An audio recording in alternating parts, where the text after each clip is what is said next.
Bienvenidos a la Cámara del Terror. Esta noche te traigo historias de conserjes de escuelas mexicanas que trabajaron turno nocturno y enfrentaron lo paranormal en pasillos vacíos y salones oscuros. Antes de comenzar, más de la mitad de ustedes aún no están suscritos. Quiero pedirte un favor. Si te gusta el terror, suscríbete y deja tu like. Es gratis y me ayudas muchísimo a seguir trayéndote más historias como estas. Los conserjes de escuela trabajan cuando todos se han ido, cuando los pasillos llenos de risas y gritos de estudiantes quedan en silencio absoluto, cuando las aulas donde maestros enseñaban durante el día ahora están vacías y oscuras. Cuando el edificio que de día parece normal y seguro se transforma en laberinto de sombras y ecos que no deberían existir.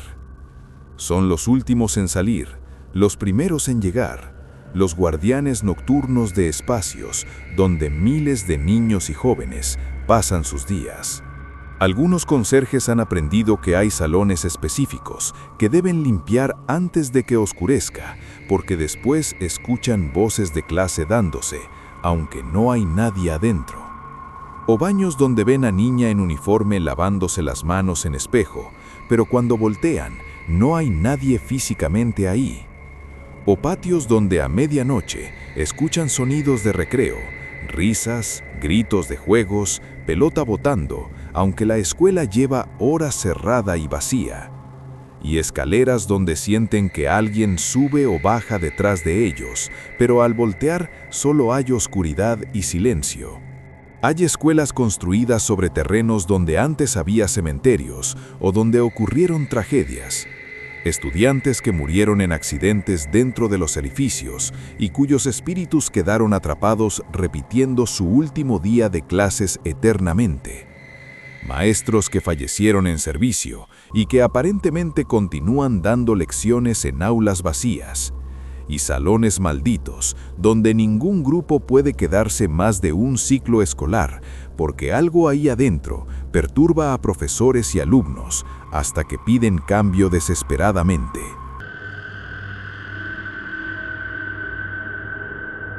Me llamo Don Roberto. Tengo 58 años. He trabajado como conserje en escuela primaria pública en Estado de México durante 23 años. Es trabajo que comencé cuando necesitaba empleo estable para mantener a mi familia. Pensé que sería simple: limpiar salones, barrer patios, hacer mantenimiento menor. Trabajo honesto que me permitiría vivir dignamente. La escuela es edificio viejo, construido en los años 60. Tiene 2 pisos, 18 salones, biblioteca, dirección, sala de maestros, baños, patio grande con canchas. Durante el día está lleno de vida. 400 estudiantes de primero a sexto grado, maestros, personal administrativo, padres que vienen a dejar y recoger a sus hijos. Pero de noche, cuando todos se van, el edificio cambia completamente. Mi turno empieza a las 6 p.m., cuando la escuela cierra, y termina a las 6 a.m., cuando llega el personal administrativo. Durante 12 horas estoy completamente solo. Mi trabajo es limpiar todos los salones, barrer y trapear pasillos, limpiar baños, asegurar ventanas y puertas y hacer rondas de seguridad cada hora, verificando que todo esté en orden. Los primeros años fueron relativamente normales. Trabajo duro, pero manejable. Me acostumbré a la soledad, a trabajar en silencio, escuchando radio para compañía mientras limpiaba. Pero siempre hubo un salón que me incomodaba. El salón 13, en segundo piso, al final del pasillo derecho. El salón 13 siempre se sentía diferente, más frío que los otros salones, con una atmósfera pesada, como si el aire fuera más denso ahí. Los maestros que habían tenido ese salón asignado siempre pedían cambio después de un año, diciendo que les causaba malestar, dolores de cabeza, sensación de ser observados constantemente. Los estudiantes también reportaban sentirse incómodos. Algunos se negaban a entrar solos durante recreos si habían olvidado algo. Durante mis primeros 5 años, limpiaba el salón 13 como cualquier otro, intentando ignorar la incomodidad, el frío, la sensación de presencia. Pero hace 18 años, algo pasó que cambió todo. Algo que me hizo entender que el Salón 13 no estaba vacío cuando yo entraba a limpiarlo. Una noche, era como las 11 p.m., estaba limpiando el segundo piso. Había limpiado varios salones sin problemas. Llegué al Salón 13. Abrí la puerta con mi llave maestra, encendí la luz y todo parecía normal. Sillas ordenadas, pizarrón limpio, mochilas colgadas en ganchos. Algunos estudiantes las dejaban si no tenían tarea. Empecé a barrer, empezando desde el fondo del salón hacia la puerta, como siempre hago. Pero cuando llegué a la mitad del salón, escuché ruido detrás de mí, ruido de silla arrastrándose.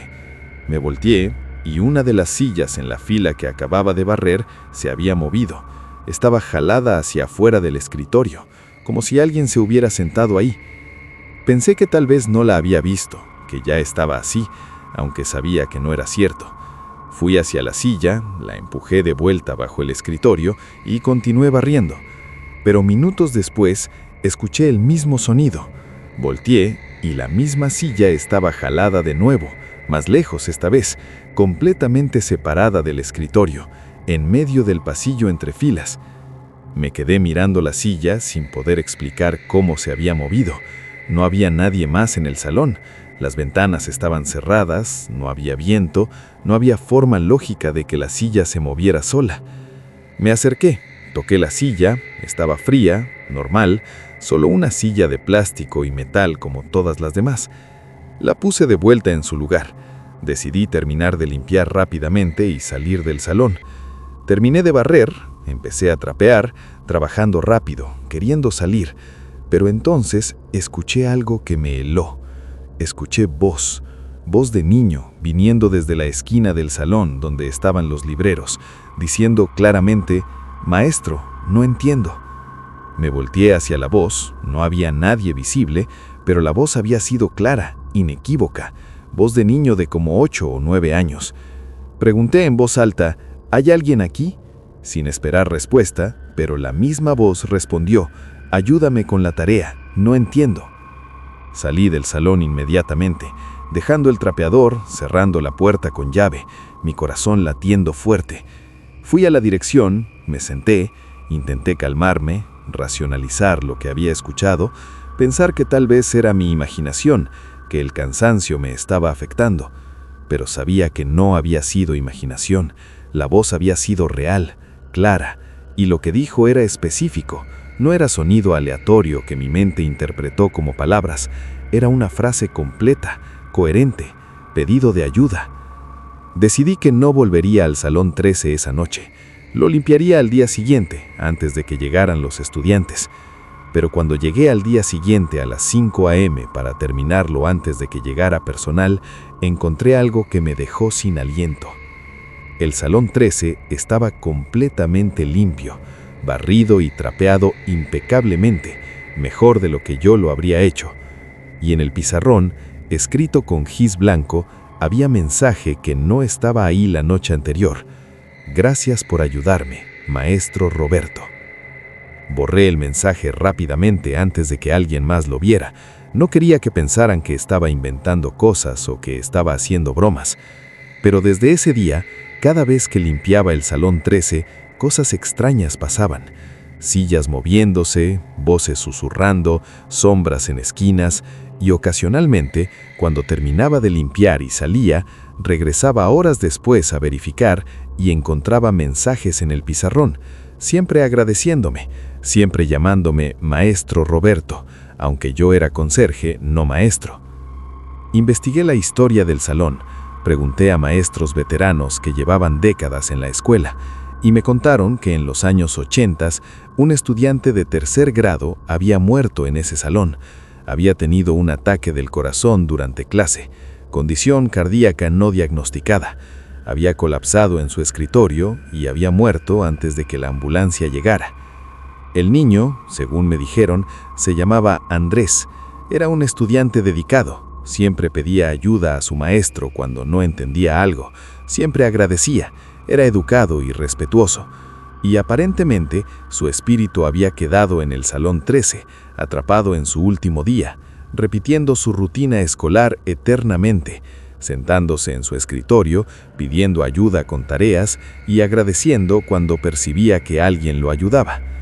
Maestros que usaban el salón reportaban ocasionalmente sentir que tenían un estudiante extra, sensación de que había 31 niños en clase, aunque oficialmente solo tenían 30, y ocasionalmente veían una sombra de niños sentado en un escritorio específico, el escritorio donde Andrés había muerto, pero cuando contaban físicamente no había nadie ahí. Desde que aprendí la historia, cambié mi perspectiva sobre el Salón 13. Dejé de tenerle miedo, empecé a tenerle compasión. Entendí que Andrés no era malévolo, no estaba intentando asustarme, solo era un niño atrapado, confundido, repitiendo su rutina porque no entendía que había muerto, que ya no necesitaba estar en clase y que su trabajo no era solo limpiar el salón físicamente, sino también mantener compañía a un niño que llevaba décadas solo, esperando ayuda que nunca llegaría completamente porque la ayuda que necesitaba no era con tarea, sino con liberarse del lugar donde había muerto.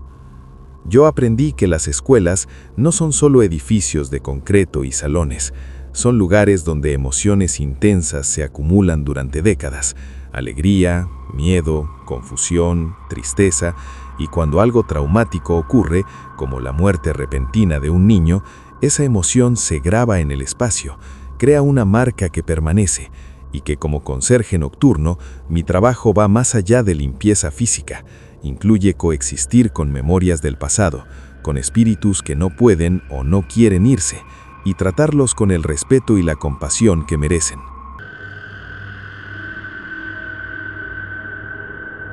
Me llamo Don Armando, tengo 52 años, trabajo como conserje en secundaria privada en Guadalajara.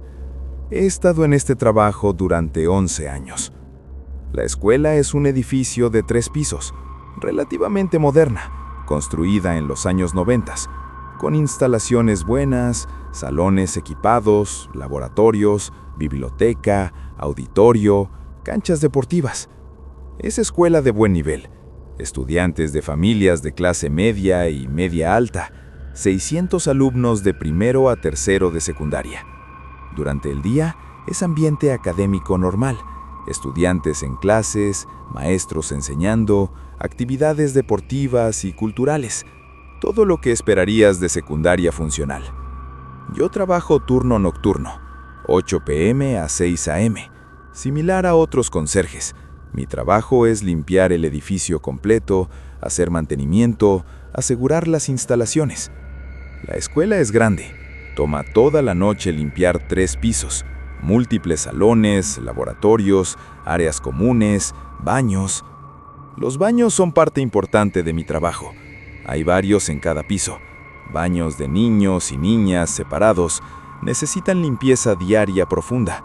Adolescentes son descuidados, dejan desorden, graffiti, basura.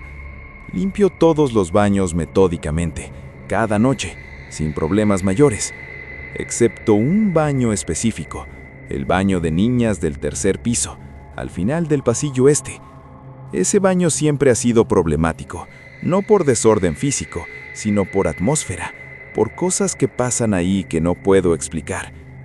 El baño de niñas del 3er piso tiene reputación entre las estudiantes. Muchas se niegan a usarlo solas, siempre van en grupos.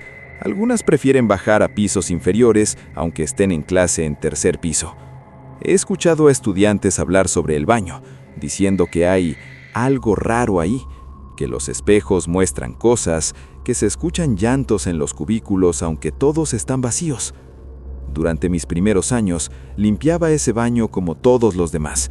Notaba que estaba más frío que otros baños, que las luces parpadeaban ocasionalmente aunque electricistas decían que no había problema con el circuito, que había sensación de incomodidad, pero nada concreto, nada que pudiera reportar como problema real. Pero hace 6 años, tuve una experiencia que cambió mi percepción del baño completamente. Era como la 1 a.m., estaba limpiando el 3er piso. Había limpiado varios salones, llegué al baño de niñas para hacer limpieza nocturna. Abrí la puerta, encendí las luces, que parpadearon antes de estabilizarse, y entré con mi carrito de limpieza. El baño tiene 6 cubículos, una fila de lavabos con espejo largo en la pared y un área con secadoras de manos. Empecé mi rutina, primero verificando que todos los cubículos estuvieran vacíos, abriendo cada puerta, confirmando que no había nadie. Todos estaban vacíos, como esperaba. La escuela estaba cerrada. Yo era la única persona en el edificio. Empecé a limpiar los lavabos, trapeando el piso, el trabajo de rutina. Pero mientras trabajaba, escuché sonido que venía de uno de los cubículos. Sonido de alguien llorando, llanto suave de adolescente. Me detuve, escuché cuidadosamente. El llanto continuaba, venía claramente del cubículo 4. Llamé, ¿hay alguien ahí? ¿Estás bien? El llanto se detuvo inmediatamente. Silencio total. Fui hacia el cubículo 4. La puerta estaba cerrada desde adentro, como si alguien estuviera ocupándolo. Toqué la puerta y pregunté de nuevo, ¿necesitas ayuda? No hubo respuesta. Me arrodillé para mirar debajo de la puerta, verificar si había pies, si realmente había alguien ahí, pero no vi nada. El cubículo parecía vacío, pero la puerta seguía cerrada desde adentro, el pestillo en posición de ocupado. Usé mi herramienta para abrir el pestillo desde afuera, técnica que conserjes conocemos para emergencias, y abrí la puerta lentamente. El cubículo estaba completamente vacío, no había nadie. No había forma de que alguien hubiera salido sin que yo lo viera, pero el llanto que había escuchado había sido real, claro, inequívoco. Salí del baño rápidamente, perturbado. Decidí regresar más tarde para terminarlo. Pero 1 hora después, cuando regresé con intención de terminar la limpieza, encontré algo que me dejó helado. El espejo largo sobre los lavabos estaba empañado, como cuando alguien toma una ducha caliente y el vapor empaña el vidrio. Aunque no había vapor en el baño, la temperatura era fría. Y en el espejo empañado, alguien había escrito con dedo mensaje claro: «Ayúdame, no puedo salir». El mensaje estaba fresco, el empañamiento aún húmedo, como si acabara de ser escrito. Pero yo era la única persona en la escuela. Las puertas estaban cerradas con llave, alarmas activadas. No había forma de que alguien más estuviera ahí. Limpié el mensaje con una toalla, terminé la limpieza del baño lo más rápido que pude y salí. Pero desde esa noche, cada vez que limpiaba ese baño, cosas similares pasaban. Llanto en cubículos vacíos, mensajes en espejos empañados, sombras que veía en el reflejo que no estaban cuando volteaba directamente, agua corriendo en los lavabos que nadie había abierto. Le conté al director sobre las experiencias. Él me escuchó con escepticismo inicialmente, pero después me confesó que varios maestros y estudiantes habían reportado cosas similares durante años, que el baño tenía reputación de estar embrujado, que había historia detrás de las manifestaciones.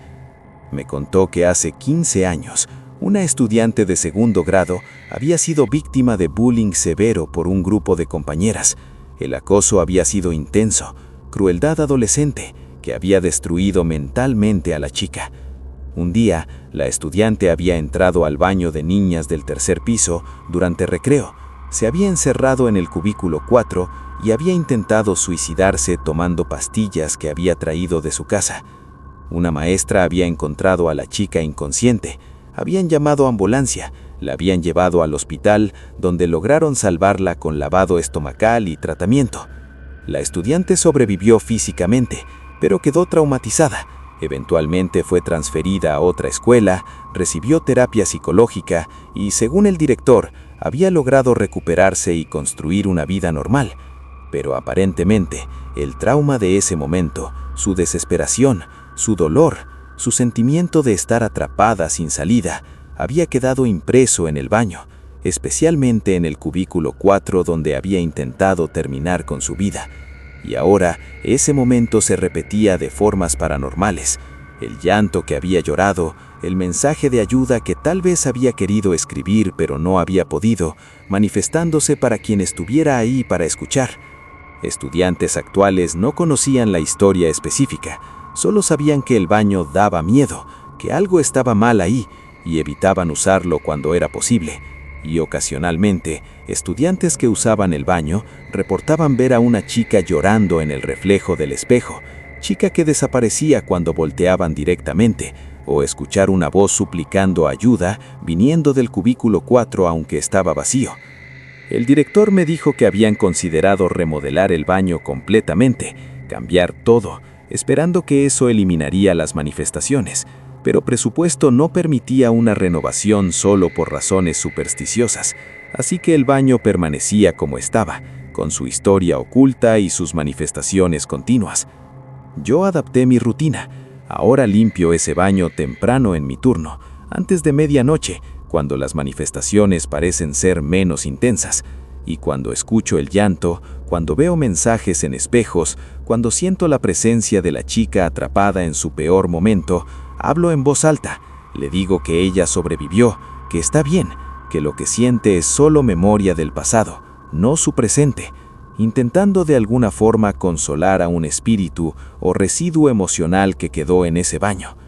Yo aprendí que los baños de escuela, especialmente los baños de estudiantes adolescentes, pueden ser lugares donde dramas intensos ocurren, donde el bullying alcanza niveles críticos, donde jóvenes en crisis buscan privacidad para colapsar lejos de ojos observadores, y cuando algo suficientemente traumático pasa en esos espacios cerrados, cuando alguien siente desesperación absoluta en ese momento y lugar, esa energía se queda, se impregna en azulejos y espejos, y se manifiesta años después para recordarnos que detrás de cada edificio hay historias humanas, algunas felices, otras trágicamente oscuras.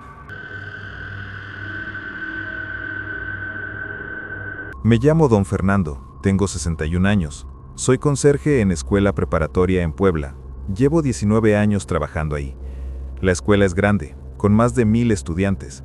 Edificio histórico construido en los años 40 con arquitectura de época, techos altos, pasillos amplios y auditorio principal que es orgullo de la institución. El auditorio tiene capacidad para 400 personas. Escenario grande con cortinas de terciopelo rojo, sistema de iluminación profesional, asientos de madera originales de cuando fue construido. Se usa para ceremonias, festivales escolares, obras de teatro, conciertos de banda escolar, presentaciones importantes. Durante el día el auditorio está vivo con actividad, ensayos de diferentes grupos, clases de música, teatro, danza. Pero de noche, cuando toda la escuela está vacía, cuando las luces se apagan y el silencio cae sobre el edificio, el auditorio aparentemente continúa su actividad, con actores y músicos que nadie puede ver, pero que definitivamente se pueden escuchar. Mi turno nocturno es de 9 p.m. a 7 a.m.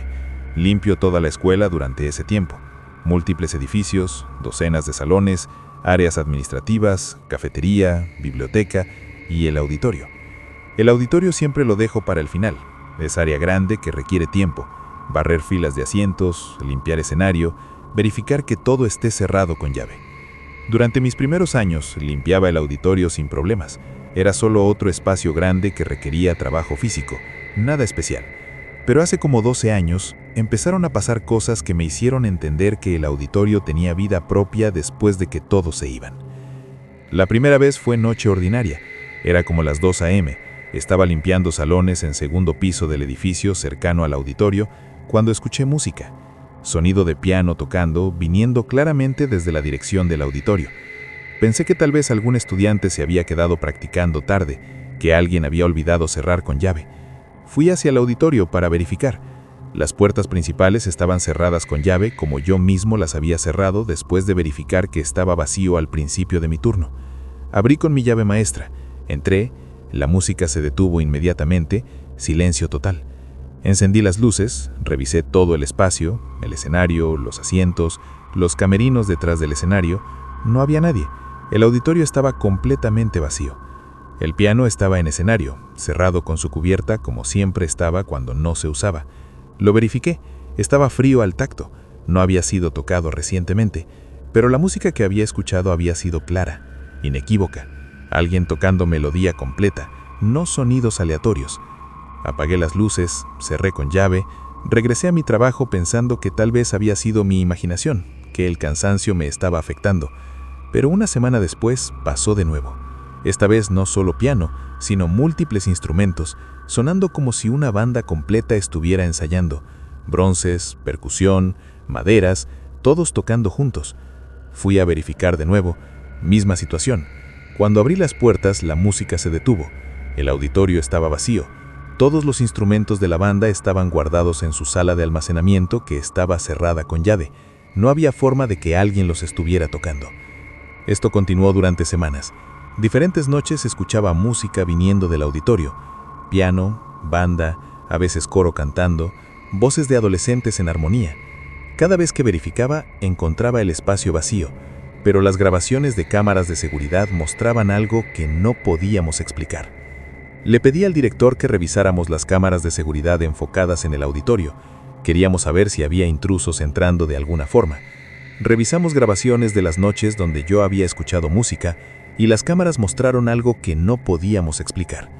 Las cámaras mostraban el auditorio vacío, exactamente como yo lo había encontrado, sin personas visibles, pero el audio de las cámaras capturaba claramente la música, exactamente como yo la había escuchado. Piano tocando, banda ensayando, coro cantando. La música era real, era capturada por equipo de grabación, pero no había fuente visible, no había músicos, no había instrumentos siendo tocados. Consultamos con técnicos de audio, pensando que tal vez había interferencia, que las cámaras estaban captando transmisiones de radio o algo similar, pero los técnicos dijeron que el audio era demasiado claro, demasiado específico. Sonaba como si viniera directamente del espacio del auditorio, no de transmisión externa. El director investigó la historia del auditorio, habló con maestros veteranos, con exalumnos, buscando una explicación, y lo que descubrió fue una historia trágica que databa de los años 60. En 1968, el año de las protestas estudiantiles y la masacre de Tlatelolco, esta preparatoria había sido centro de activismo estudiantil. El auditorio había sido usado para reuniones, para organizar manifestaciones, para ensayar canciones de protesta. Un grupo de estudiantes, particularmente activos en el movimiento, usaban el auditorio regularmente para sus actividades. Después de los eventos de Tlatelolco en octubre de 1968, varios estudiantes de esta preparatoria que habían participado en las protestas desaparecieron, fueron detenidos por las autoridades, algunos nunca regresaron. Se presume que fueron víctimas de represión gubernamental de esa época oscura. Uno de los grupos que desapareció era una banda estudiantil que había estado ensayando en el auditorio justo antes de ir a una manifestación en Ciudad de México, donde fueron detenidos. 8 estudiantes músicos, todos entre 16 y 18 años, nunca regresaron a la escuela, nunca volvieron a sus casas, se unieron a la lista de desaparecidos de 1968.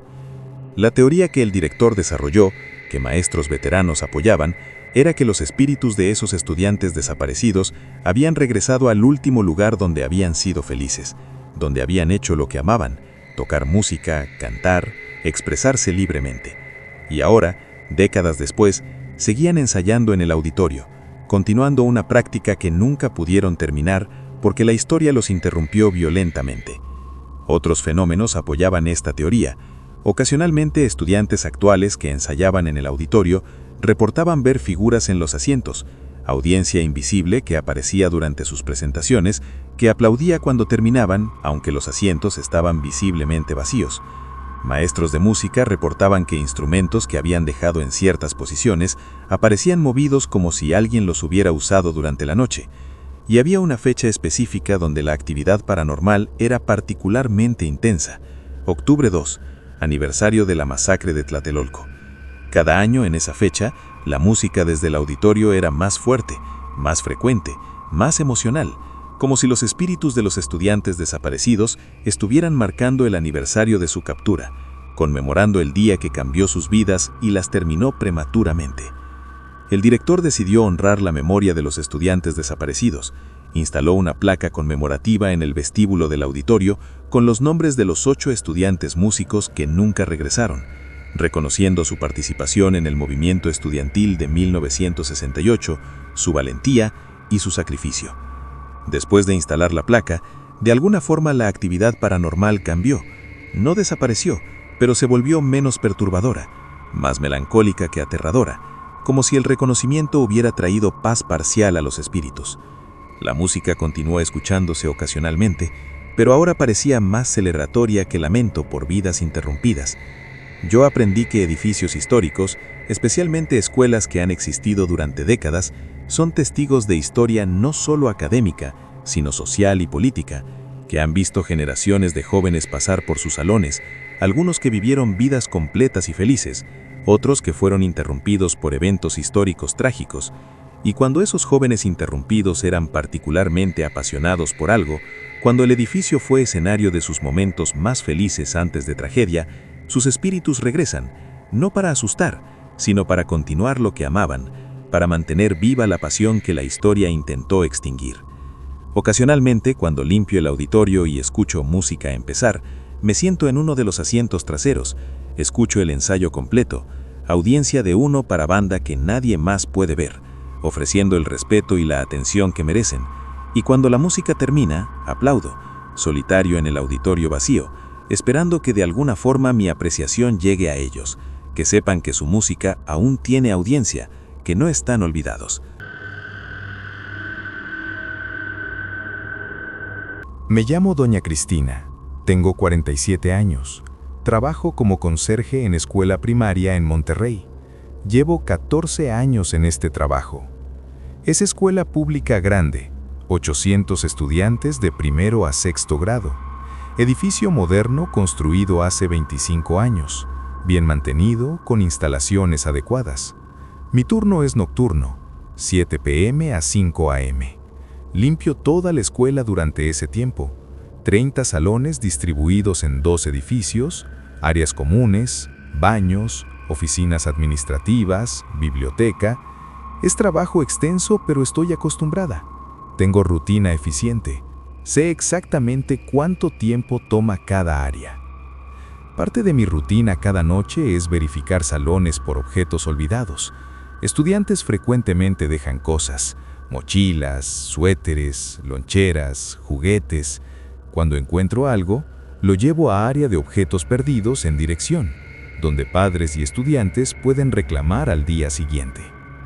Pero hay 5 mochilas específicas que encuentro regularmente, siempre en los mismos lugares, siempre en salones específicos, y que, cuando las llevo a objetos perdidos, desaparecen durante la noche, solo para reaparecer la noche siguiente en los mismos salones, como si sus dueños las hubieran olvidado de nuevo.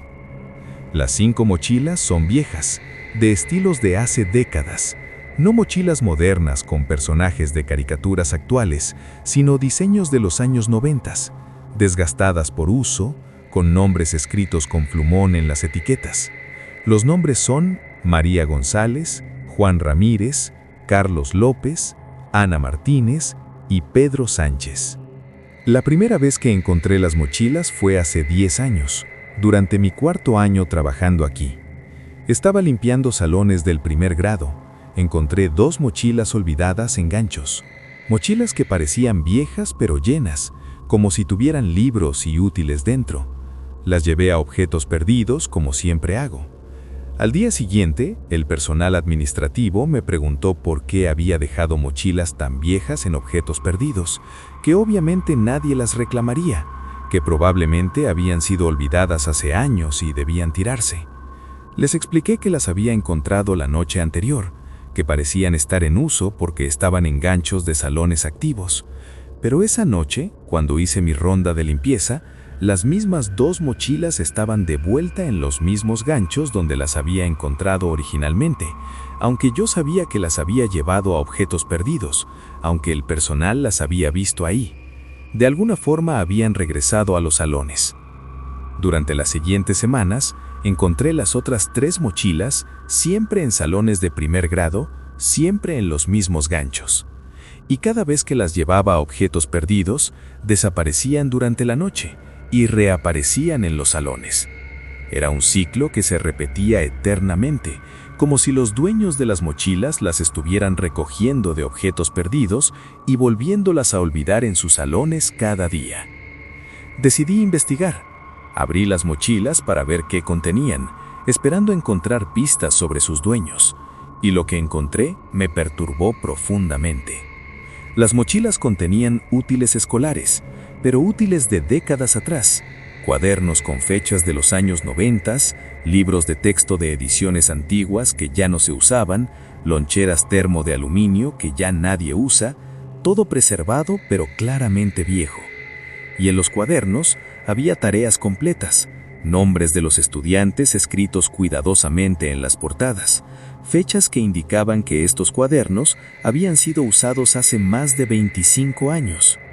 Los nombres en las mochilas coincidían con los nombres escritos en los útiles: María González, Juan Ramírez, Carlos López, Ana Martínez y Pedro Sánchez, 5 estudiantes que aparentemente habían asistido a esta escuela en los años 90. Le mostré las mochilas al director, le expliqué el fenómeno de que reaparecían cada noche. Él se quedó pálido cuando vio los nombres, me pidió que lo acompañara a su oficina, cerró la puerta y me contó historia que la escuela había intentado olvidar durante 25 años. En 1995 hubo un accidente terrible en esta escuela. Un autobús escolar que transportaba estudiantes de primer grado de regreso a sus casas después de un evento especial había volcado en carretera, cayendo en un barranco. El accidente había sido catastrófico. Varios estudiantes habían muerto, incluyendo 5 niños de primer grado cuyos nombres eran exactamente los que estaban en las mochilas: María, Juan, Carlos, Ana y Pedro. Los niños habían estado en la escuela ese día, habían dejado sus mochilas en sus salones porque iban a un evento sin necesitar útiles, planeaban recogerlas al regresar, pero nunca regresaron. El accidente ocurrió en el camino de regreso y sus mochilas habían quedado en la escuela, olvidadas en ganchos, esperando a dueños que nunca volverían. Después del accidente, la escuela había guardado las pertenencias de los niños, había contactado a las familias para regresarlas, pero algunas familias, devastadas por el dolor, no habían querido recoger las mochilas, no habían podido enfrentar ver los útiles de sus hijos muertos. Eventualmente, las mochilas habían sido almacenadas en una bodega de la escuela, donde habían permanecido durante años. Pero hace 10 años, durante una renovación de la bodega, alguien había sacado las mochilas, pensando que eran basura vieja. Aparentemente las había dejado en salones o en el área de objetos perdidos, y desde entonces las mochilas habían estado en este ciclo, apareciendo en salones cada noche, como si los espíritus de los 5 niños regresaran cada día a la escuela, dejando sus mochilas en sus ganchos como lo habían hecho el último día antes del accidente, esperando recogerlas al final del día que nunca terminó para ellos. El director me explicó que varios maestros y personal de limpieza anterior habían reportado ver niños en uniformes viejos jugando en el patio durante la noche, niños que desaparecían cuando intentabas acercarte, y que ocasionalmente se escuchaban voces de niños pequeños en salones de primer grado, aunque los salones estaban vacíos, voces que reían, que cantaban canciones infantiles, que parecían estar teniendo un día escolar normal. Maestros que daban clases en los salones donde aparecían las mochilas reportaban ocasionalmente sentir presencias de estudiantes extra, una sensación de que sus clases tenían más niños de los que físicamente podían contar, y algunos habían tomado fotos de clase donde al revelarlas veían figuras borrosas de niños adicionales que no habían estado físicamente presentes cuando se tomó la foto. El director había intentado múltiples veces contactar a las familias de los 5 niños para pedir permiso de hacer una ceremonia conmemorativa apropiada, pero las familias se habían mudado, algunos habían cambiado contactos, el dolor había dispersado a todos y era difícil localizarlos después de 25 años. Decidimos como personal hacer nuestra propia ceremonia, sin esperar permiso oficial. Instalamos un pequeño memorial en la biblioteca con una fotografía de grupo de primer grado de 1995, donde los 5 niños aparecían, con una placa que decía «En memoria de María, Juan, Carlos, Ana y Pedro, estudiantes de primer grado 1995, siempre en nuestros corazones». Y las mochilas, en lugar de intentar deshacernos de ellas o dejarlas en objetos perdidos, las colocamos en una vitrina de vidrio junto al memorial, preservadas, respetadas, reconocidas como pertenencias de estudiantes que habían sido parte de esta escuela, que murieron demasiado jóvenes, pero que merecían ser recordados. Después de instalar el memorial y preservar las mochilas con respeto, el fenómeno cambió. Las mochilas dejaron de aparecer en los salones cada noche, permanecieron en la vitrina donde las habíamos colocado. Pero otras manifestaciones continuaron, más sutiles, más pacíficas. Ocasionalmente escucho risas de niños pequeños viniendo de salones de primer grado durante mi turno nocturno, pero ya no siento miedo cuando las escucho. Siento que son los 5 niños jugando, disfrutando eternamente el día escolar que amaban, liberados de la necesidad de buscar sus mochilas perdidas, porque ahora están preservadas con honor, porque ahora son reconocidos, no olvidados. A veces cuando limpio los salones donde solían aparecer las mochilas, encuentro pequeños juegos viejos dejados en los escritorios, canicas, carritos de juguete, muñequitas, juguetes de los años 90 que nadie actual traería, y los recojo con cuidado, los coloco junto al memorial, añadiendo a la colección de objetos que pertenecen a los 5 niños que juegan eternamente en esta escuela. Yo aprendí que cuando niños mueren trágicamente, especialmente cuando mueren en relación a su escuela, sus espíritus frecuentemente regresan al último lugar donde fueron felices, donde se sentían seguros, donde tenían amigos y una rutina, y en lugar de temer estas presencias, debemos honrarlas, crear memoriales apropiados, preservar sus pertenencias con respeto y permitirles continuar su día escolar eterno sin intentar expulsarlos o negar su existencia. Como conserje nocturna, he aprendido que mi trabajo no es solo limpiar espacios físicos, sino también cuidar memorias, respetar historias y coexistir con espíritus jóvenes que eligieron quedarse en un lugar que amaron y ofrecerles la paz y el reconocimiento que merecen.